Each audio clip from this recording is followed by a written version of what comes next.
Good morning, Mitsubishi Mirage. Tara, recondition po natin mga Tropa Max.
Matapos natin kalasin yung kanyang mga engine valve tsaka yung mga valve spring, lininis po natin yan ng wire brush at sinunod natin i-valve seating mga Tropa Max.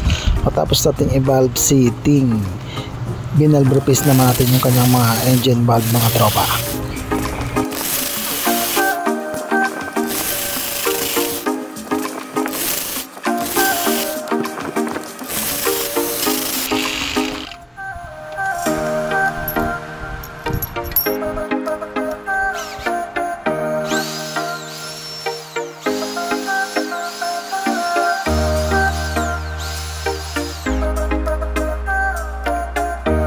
Nang matapos natin i-valve replace, lininis natin yan para matanggal yung kanyang mga carbon. Matapos natin linisin yung mga engine valve, sinunod natin i-valve lapping yan o valve grind.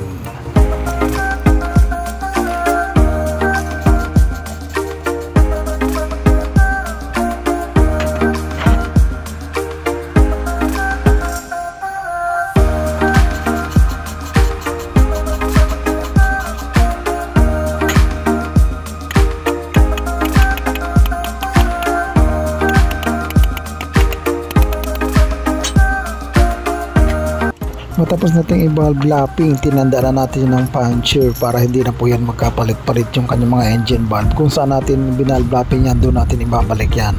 At kasunod dyan, hinugasan na po natin yan. Kita yung mga Tropa Mix yung kulay gold, papuputiin po natin yan o palalabasin po natin yan yung original niya na kulay. Gaya po ng inyong nakikita, silver aluminum po yan.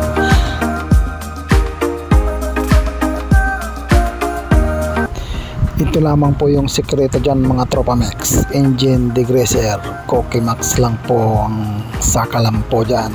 Hindi po ito promotion mga Tropa Max pero Cokimax baka naman lagi kong pinopromote yung product nyo. Yan lang mga Tropa Max, gamitan nyo lamang po ng spray para matipid nyo po yung engine degreaser. Legit na legit po yan na panghugas mga Tropa Max. At inassemble na muna po natin yan na wala pa po yung valve spring para naman po i-valve clearance.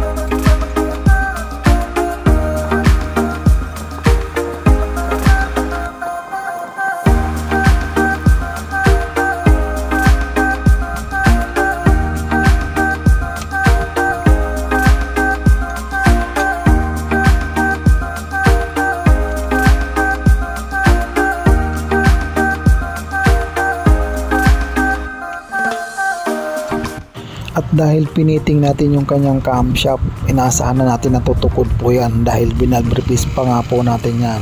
Kaya babawasan natin yung dulo ng engine valve mga Tropa Max. Ang linagay nating teras dyan, 0.008 straight.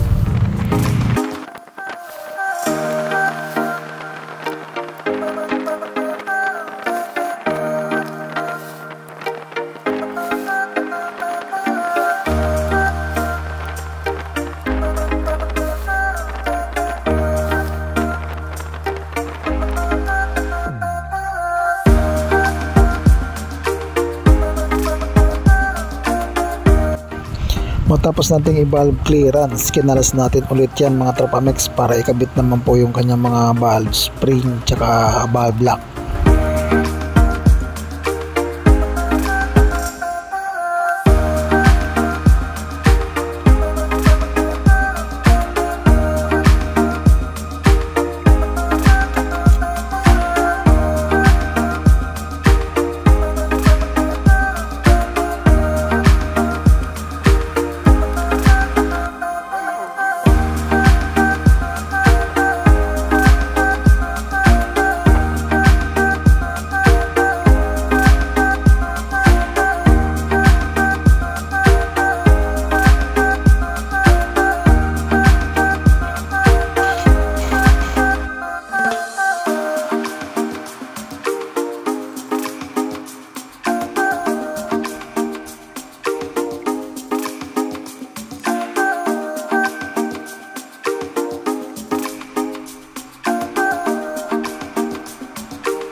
Ibinalot na natin yan at i-deliver natin yan kay Boss Nard. Boss, shout out po sa iyo.